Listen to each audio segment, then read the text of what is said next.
పాటలను విందాము. నేను ఇంతకుముందు ఒకప్పుడు చావు బ్రతుకున్నాను కదా, కాళ్ళు చేతులు అనేది ఆడేది కాదనమాట. తినిపించాలి, అల్లే తాగించాలి, ఎత్తికెళ్ళి ఇక్కడ పెట్టాలన్నమాట. ఈ బాధ భరించలేదని చనిపోయే పరిస్థితి వెళ్ళిపోయాను.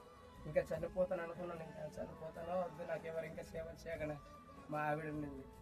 మా ఆవిడే లేకపోతే అంత సేవ చేయకపోతే నేను గట్టిగా ఉండే కాదేమో. సగం వరకే వచ్చినప్పుడు ఇంకా నేను చర్చికి ఇంతకుముందు ఫస్ట్ ప్రారంభం మా ఊరికి నేను మా బావ ఇక్కడ ఇంకొకటి గోపాల్ అనేవాడు ఉన్నాడు. అతను మేము ఇద్దరం ఫస్ట్ ఇక్కడ చర్చి ప్రారంభం చేసాము అనమాట వాళ్ళ ఇంటి దగ్గర. ఇక్కడ నూకరితో ఉండే పాస్టర్లు వచ్చేవాళ్ళు మాకు. వచ్చిన తర్వాత చర్చితో ఉండేవాళ్ళు. మేము ప్రారంభం చేస్తూ ఇలాగ బుజ్జిమాయగా అప్పుడు స్వార్థ ప్రకటించడానికి వచ్చారు వైజాగ్ నుండి అనేవాళ్ళు. వచ్చినప్పుడు పత్రిక ఇచ్చి నేను ఇది బుజ్జిమాయ ఇది చదివి మాకు వినిపించాలంటే రావట్లేదు అన్న. అలాగే ఇవ్వడంతో అప్పుడప్పుడు చదివి బుజ్జిమాయ మారిపోయాడు. మేము వదిలేసాం.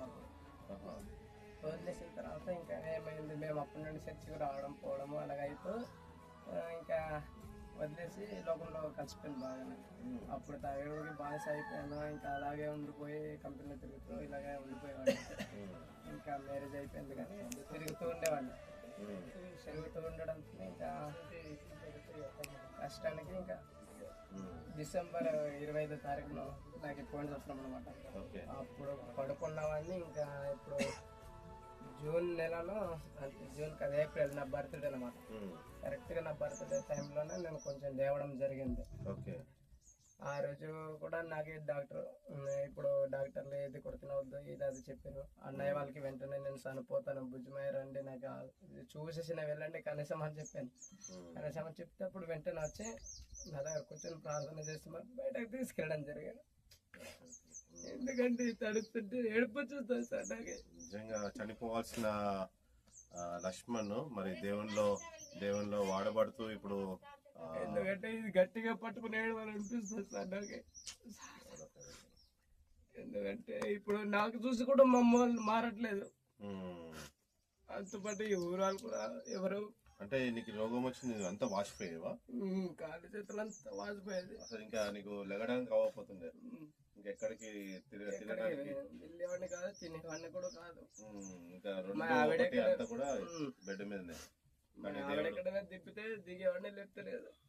అందుకే అప్పుడు రామలింగం వాళ్ళు వచ్చి పని ఎప్పుడైతే మళ్ళీ మంచిగా అయిపోయాడు, మళ్ళీ పడిపోయాడు, మళ్ళీ దేవుళ్ళలోకి వచ్చిన తర్వాత లేచిన తర్వాత దేవుళ్ళలోకి వచ్చిన తర్వాత మళ్ళీ తిరిగి ఇంకా మళ్ళీ లోకం వైపు చూడకుండా లక్ష్మణ్ మరి తన జీవితాన్ని కొనసాగిస్తున్నాడంటే దేవునికి ఎంతగానో స్తుతులు స్తోత్రాలు చెల్లించబద్ధమైన కాబట్టి నడుచుకుంటూ వెళ్ళి ఇక్కడ నుండి నడుచుకుంటూ వార్తకి వెళ్ళిన తర్వాత అప్పుడు డాడీ వాళ్ళ దగ్గర తీసుకెళ్ళి మందులు ఇవ్వడంతో నా మందులు తీసుకుంటూ ఇప్పుడు వరకు అదే వాడుతున్నాను. అప్పుడప్పుడు మళ్ళీ ఏదైనా పని చేస్తుంటే అన్ని నొప్పులు వచ్చేస్తాయి కాళ్ళంతా వాపు వచ్చేస్తుంది. వచ్చేసిన తర్వాత మళ్ళీ ఆ మందులు తీసుకుంటుంటే తగ్గిపోతుంది. దేవుని పరిచర్యలో బలంగా వాడబడుతున్నాడు. అన్నయ్య వాళ్ళకి గట్టిగా పట్టుకుని ఏడవాలి అనిపిస్తుంది కానీ ఎప్పుడు నాకు అవకాశం రాలేదు. లక్ష్మణ్ కోసం ప్రార్థన చేయండి. మీ వ్యక్తిగత జీవితాన్ని మార్చిన దేవుడు సో ఇంకా బలంగా అనేక మందికి ఒక సాక్షిగా నిలబడ్డాడు.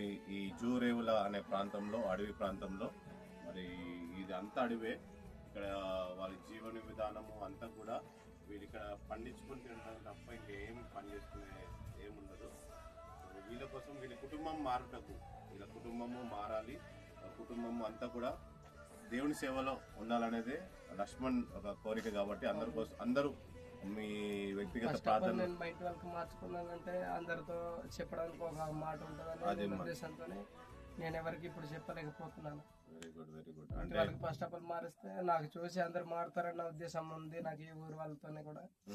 ఇప్పుడు నేను ఎప్పుడైతే దేవుని దగ్గర వచ్చానో నాతోనే ఊరు వాళ్ళంతా స్నేహం కూడా చేయరు. ఎందుకంటే నేను దేవుని దగ్గర వచ్చేస్తున్నాను కావాలా ఎవరు మా ఇంటికి వేస్తారు, ఎవరు మాట్లాడే వాళ్ళు ఉండరు అనమాట.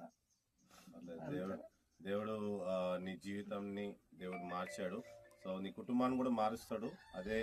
అదే నిశ్చయత ఉండు. నువ్వు ప్రార్థనలో జ్ఞాపకం చేసుకో మీ కుటుంబము. అలా నువ్వు ప్రార్థన చేసుకో, నీ కుటుంబం కోసం ప్రార్థన చేయి. నీ కోసం నీ కుటుంబం కోసం మేమందరం కూడా ప్రార్థన చేస్తాం. మొత్తం ఎవరైతే వింటున్నారో యూట్యూబ్లో కానీ వాళ్ళందరూ కూడా మీ కుటుంబం మారాలని, ఈ గ్రామం అంతా మారాలనేదే మా కోరిక, అలానే దేవుని కోరిక. కాబట్టి అందరూ కూడా ప్రార్థన చేద్దాం. ఓకేనా? హాస్పిటల్కి తీసుకెళ్ళినప్పుడు కూడా బుజ్జని అనే పాస్టర్ వాళ్ళు, కామేశ్ అనే వాళ్ళు, భీమరాజ్ అనే వాళ్ళు ఉన్నారనమాట. వాళ్ళే హాస్పిటల్కి తీసుకెళ్ళి ఒక బైక్ తీసుకెళ్ళిన తర్వాత హాస్పిటల్ ఉన్నప్పుడు అన్ని సేవలు వాళ్ళే చేసేవారు అనమాట. బుజ్జిమే వాళ్ళే. హాస్పిటల్కి వెళ్ళాం, డబ్బులు లేకపోతే రాములకి మంది వాళ్ళే డబ్బులు ఫోన్ పే చేస్తే మేము అక్కడ రావడం జరిగింది.